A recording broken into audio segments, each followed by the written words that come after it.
Welcome back to my podcast. I just renewed the style of this podcast so you can enjoy summary of contents much easier. Anyway, the US, UK, and Australia confront a complex web of national security threats, from adversarial states to cyberattacks and climate-driven disruptions. While their strategies differ, all three nations emphasize resilience, technology, and global cooperation. The U.S. Homeland Threat Assessment 2025 and UK National Risk Register 2025 outline detailed external and domestic risks, while Australia's 2024 Intelligence Review prioritizes adapting its security apparatus to a fractured geopolitical order. In this discussion, we'll compare their approaches across 7 core themes, highlighting how each country balances immediate threats with long-term preparedness, and what these choices reveal about their strategic priorities. Are you ready? Let's dive in.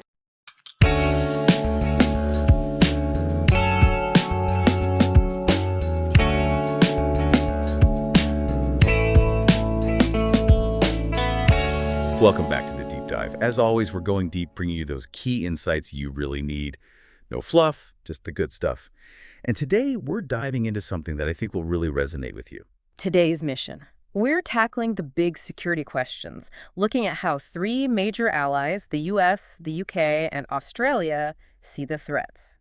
And we've got some fascinating sources for this. We're diving into the U.S. Homeland Threat Assessment for 2025, the UK's National Risk Register from the same year, and then hopping over to Australia for the 2024 Independent Intelligence Review. Exactly. It's your chance to get into the heads of security experts in these countries, see where their concerns align and where they might differ. By the end, you'll have a much clearer picture of the global security landscape. So let's get started. Let's head over to the U.S. first. All right, kicking things off with the U.S. Homeland Threat Assessment for 2025. This document, straight from the Department of Homeland Security, lays out the most urgent threats they see for the coming year. They've neatly organized it into 4 main buckets: public safety and security, border and immigration security, critical infrastructure security, and economic security. Sounds like a good roadmap. Let's delve into public safety and security. What are the big takeaways there? Well, the one that really jumps out is the anticipation of a persistent high terrorism threat. They attribute this to a few things, a sort of interconnected web, if you will: domestic socio-political issues, the 2024 elections, and the enduring threat from foreign terrorist organizations, FTOs for short, and then, of course, the knock-on effect of successful attacks in other parts of the world and the ongoing conflict in the Middle East, which can embolden and inspire others. So are we talking about a shift away from the larger, well-known terrorist groups? Precisely. The assessment highlights a growing concern with lone actors, individuals, or small cells. They're often driven by a mix of things: grievances, conspiracy theories, maybe personal struggles. And the challenge here is predicting their targets, right? Because their online chatter, it can be all over the place, making it harder for intelligence agencies to connect the dots. That does sound incredibly difficult to track. Yeah. What about the more established groups like ISIS and Al-Qaeda? Are they still a major threat? Oh, they haven't disappeared, not at all. In fact, they've been using the current conflict in the Middle East to push their message, reaffirming their intent to strike the U.S. They're still very effective at leveraging their global networks, spreading their ideology online, recruiting, and fundraising. And the assessment specifically calls out Iran, labeling them the main state sponsor of terrorism. They anticipate continued plots against individuals within the U.S. That's a sobering thought. Now let's move on to a problem that never seems to go away: illegal drugs. Absolutely. And the assessment doesn't mince words here. It bluntly states that the production and trafficking of illegal drugs by Mexican cartels, specifically the Sinaloa and New Generation Jalisco cartels, remain a top threat, the most lethal and persistent one to U.S. communities. Fentanyl is obviously a huge concern, but they also highlight the increasing use of additives like xylazine, making the drugs even more dangerous, and the rise of potent alternatives like nitazines, which often originate in China. It's a pretty bleak picture. What about threats that are, let's say, less about direct violence and more about undermining society from within? That's where the assessment gets into malign influence campaigns. They point the finger at adversarial states, namely Russia, Iran, and the PRC, accusing them of actively trying to sow discord and division within the U.S., and they expect this to escalate as the 2024 elections draw closer. These states are also accused of targeting individuals living in the U.S. who dissent, who speak out against their regimes. Could you give us some concrete examples of how these influence campaigns actually play out? Sure. Russia, for instance, has been very active since their invasion of Ukraine, trying to justify their actions and undermine Western support. They're even going as far as hiring firms, influence for hire, they call them, to broaden their reach while concealing their direct involvement. Iran is getting bolder, more aggressive in trying to erode trust in U.S. democratic institutions and weaken support for Israel. They do this by hijacking protests, creating fake online personas posing as activists, and spreading disinformation. And China, their strategy seems a bit more subtle, more focused on global image. Exactly. China, the PRC, their main objective is to discredit the U.S. government and bolster their own image on the global stage. They're getting increasingly sophisticated, using advanced technologies, AI in particular, to spread disinformation. One example that really stands out is the campaign they launched, blaming the Hawaii wildfires on the U.S. military. It's a clear demonstration of how these influence campaigns are evolving, becoming more brazen. It's pretty unsettling to see technology being used in that way. The assessment also touches on emerging technologies as potential threats, right? Absolutely. There's a growing concern about threat actors, both state-backed and non-state, exploring things like DNA modification and artificial intelligence for use in potential chemical and biological attacks.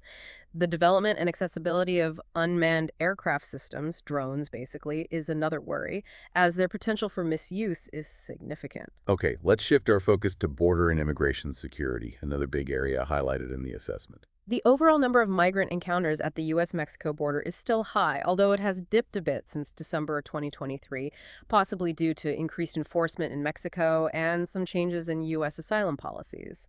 What's interesting is the broader range of countries these migrants are coming from compared to previous years. And what about individuals who might pose a terrorism threat?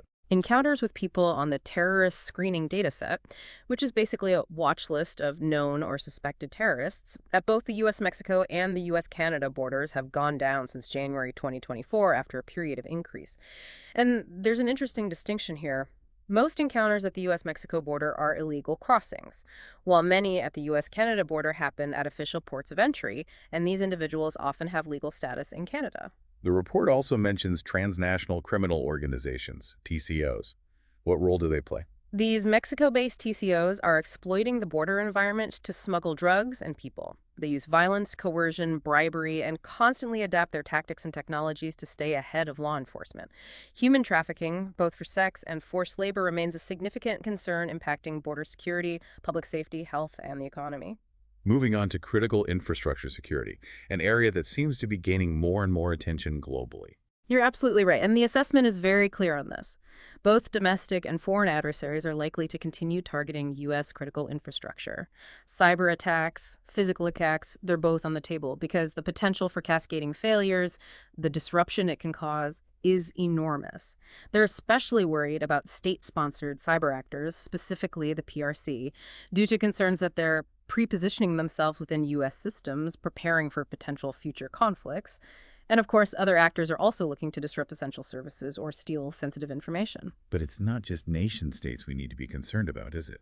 No, not at all. The threat landscape is much broader than that. You've got ideologically motivated hacktivists, often linked to conflicts like Ukraine and Gaza.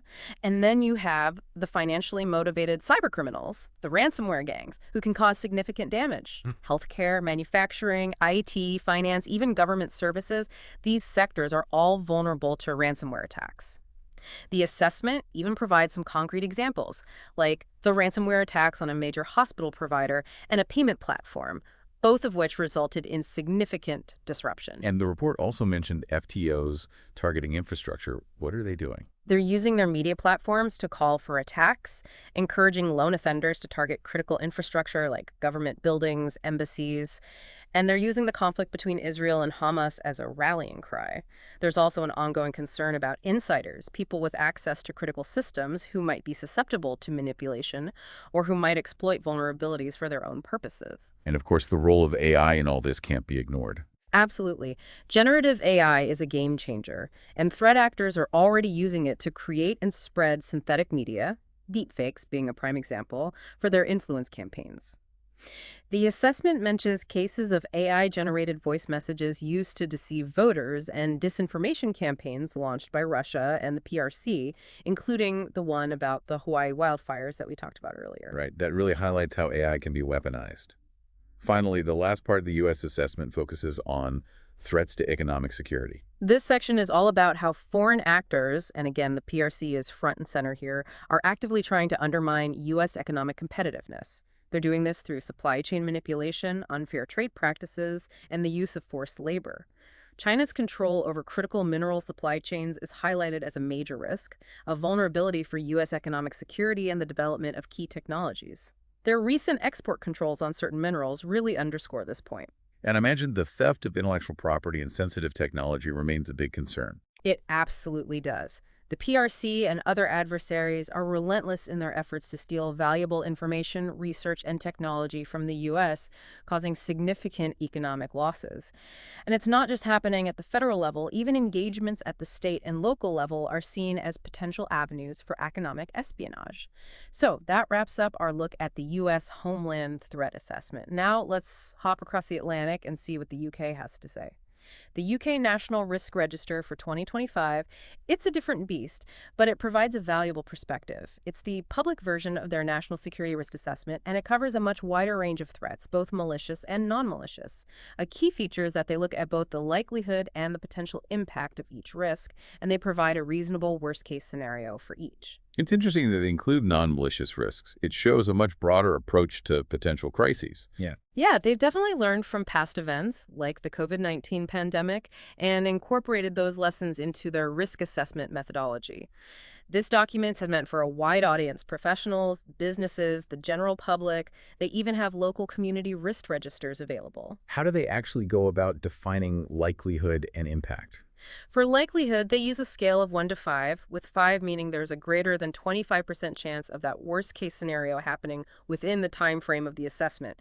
But even a 5 is considered a relatively low likelihood event. For impact, they use 7 broad categories to assess the potential consequences. Let's look at some of the risks they highlight that are related to terrorism. They've got a few. Air-terrorist attacks in public spaces, things like marauding attacks, are a concern because of the potential for mass casualties, property damage, and disruption. They even reference past attacks like the London Bridge and Reading attacks. Attacks on transport, especially the rail network, are also highlighted due to the potential for large-scale casualties.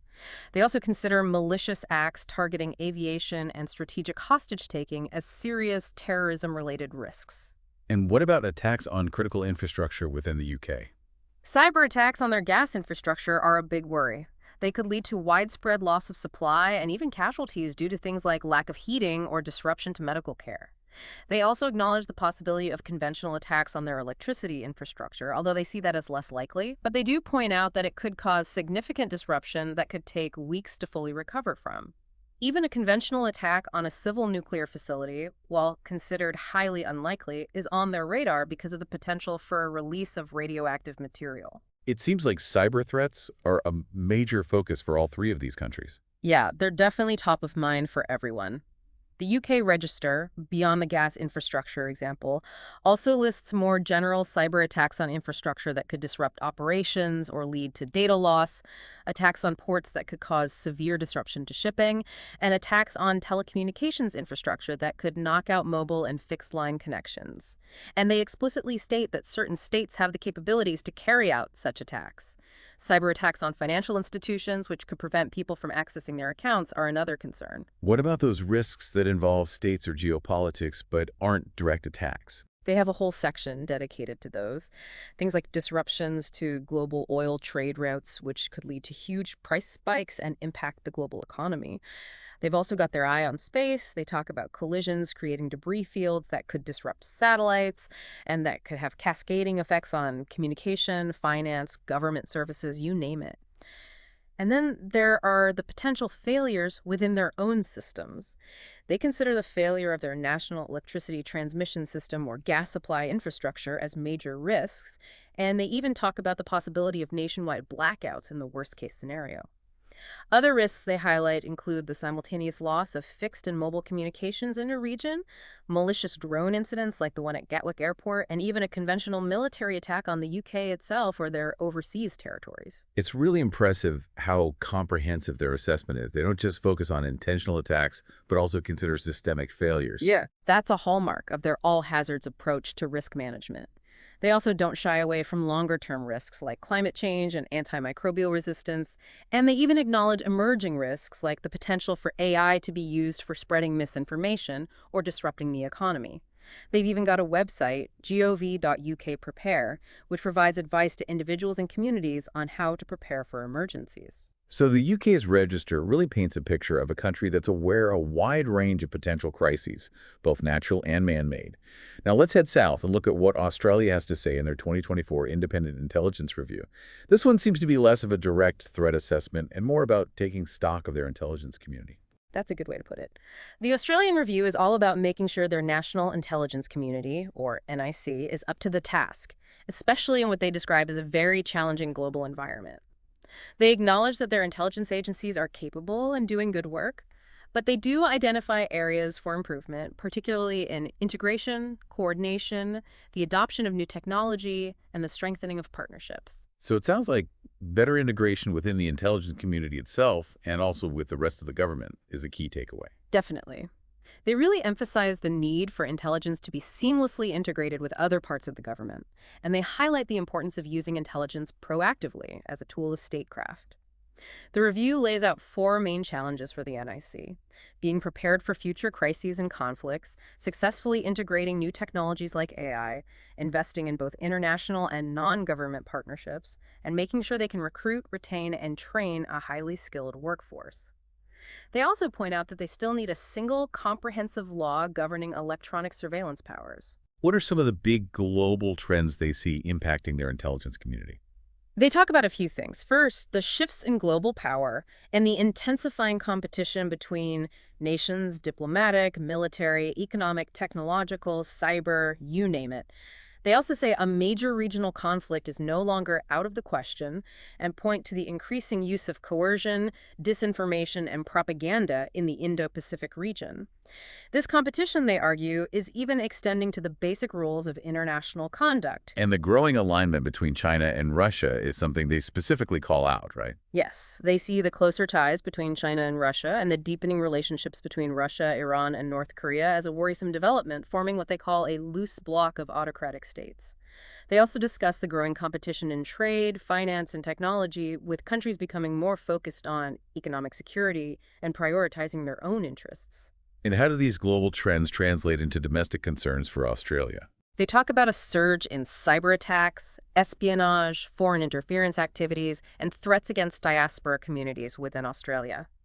They say more Australians are being targeted than ever before, and that Australian data, technology, and research are in the crosshairs. Protecting critical infrastructure from foreign interference, safeguarding sensitive military and technology secrets, especially with their new nuclear submarine program, are top priorities. They also acknowledge the potential security challenges posed by climate change and reiterate that terrorism remains a persistent threat, even as these other concerns have grown. Could you give us a quick rundown of the main Australian intelligence agencies involved in this review? Sure. You've got the Australian Secret Intelligence Service, or ASIS, which handles overseas intelligence collection. ASIO, the Australian Security Intelligence Organization, is responsible for domestic security intelligence. Then there's the Australian Signals Directorate, or ASD, which focuses on signals intelligence and cybersecurity. And finally, AUSTRAC, the Australian Transaction Reports and Analysis Centre, which handles financial intelligence, things like anti-money laundering and counterterrorism financing. Technology, specifically AI, seems to be a big focus in the Australian Review. It is. They talk about the NIC adopting AI to improve their capabilities in analysis, operations, and decision-making. But they also stress that they need to be ready for adversaries using AI, for example, in cyberattacks or for data harvesting. And they acknowledge the potential of AI to transform the intelligence cycle itself, making them more effective. But with the increased use of AI, there must be ethical considerations. Absolutely. The review stresses the need for strong oversight and governance frameworks for AI use within the NIC. They point out that ASD and ASIO have already developed ethical AI principles, but they recommend developing community-wide principles and involving the public in these discussions. They even suggest appointing a senior executive in each agency to oversee AI development and making sure all senior executives get training on AI. And they recommend that each agency develops its own internal AI governance framework. Australia's tech industry is smaller compared to the US and the UK. How does the review address that? They recognize this and propose a national security investment fund focused on technologies with both commercial and national security applications. They want to boost their domestic tech sector and encourage innovation in areas that are important for national security. They also talk about open source intelligence, or OSINT. Right. Yes, they acknowledge that the OSINT landscape is getting more complex and expanding rapidly. They advocate for a federated model where each agency develops its own OSINT capabilities tailored to its specific needs. They use the Russia-Ukraine conflict as an example, highlighting how commercial satellite imagery and social media analysis have become essential intelligence sources. Finally, partnerships, both within Australia and internationally, are highlighted as crucial. Absolutely. They stress the need for better coordination between the NIC and domestic partners like state governments, universities, and businesses, especially since these partners are often on the front lines of new security challenges. They point out that these partners often need help with things like cybersecurity, countering foreign interference, protecting intellectual property, and dealing with espionage or physical threats. Some research partners have even asked for more support in protecting themselves against cyber attacks and foreign interference, leading to a suggestion for a dedicated due diligence center. They also recommend clarifying roles and responsibilities within Australia's broader cybersecurity system and suggest a talent exchange program between the government and the private sector. And internationally, they reaffirm that the Five Eyes partnership remains crucial for Australia, providing access to intelligence, tradecraft, technology, and early warning and operational support. They also emphasize that Australia brings unique capabilities to the table. So having gone through all three of these reports, what are the big takeaways? There are definitely some common threads. Terrorism in all its forms remains a top concern for the US, the UK, and Australia. Cyber threats, especially those coming from state actors, are a major and growing challenge for everyone, and they're all worried about China and Russia. The US and Australia also highlight foreign interference and economic security as top priorities. The UK's risk register is broader, covering a wider range of threats, but terrorism and cyber are definitely high on their list. And where do they differ in their approaches? The U.S. is really focused on border security and the drug trade, which aren't as prominent in the U.K. and Australian reports. The U.K. takes a very comprehensive, all-hazards approach, looking at everything from natural disasters to terrorism.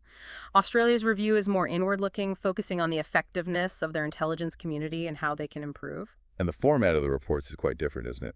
Yes, the U.S. assessment is a formal intelligence document meant for policymakers and experts. The UK register is public-facing, using a risk matrix to communicate threats clearly to a wider audience. The Australian review is an analysis of their intelligence community with recommendations for improvement. Technology, especially AI, seems to be a big deal for both the US and Australia. Definitely. Both see AI as both a threat and an opportunity. But Australia goes deeper into the ethical considerations and governance challenges of AI, and they talk about the need for investment in AI research and development. And partnerships are a major theme in the Australian review. Very much so. They emphasize the importance of domestic partnerships with research institutions and businesses, as well as international partnerships, especially the Five Eyes. The US and UK also talk about international cooperation, but they don't focus as much on domestic partnerships. Well, this has been a fascinating deep dive into the security priorities of the US, the UK, and Australia. It's clear that they share some common concerns, but also have their own unique perspectives and approaches. And it's interesting to see how those perspectives are shaped by their different geopolitical situations and national priorities. So for our listeners, as you think about all this, consider how these different assessments reflect the unique challenges and priorities of each country. And think about the implications of these differences for international cooperation on shared threats. If you're interested in digging deeper, we encourage you to check out the full reports. And as always, thanks for joining us on the Deep Dive.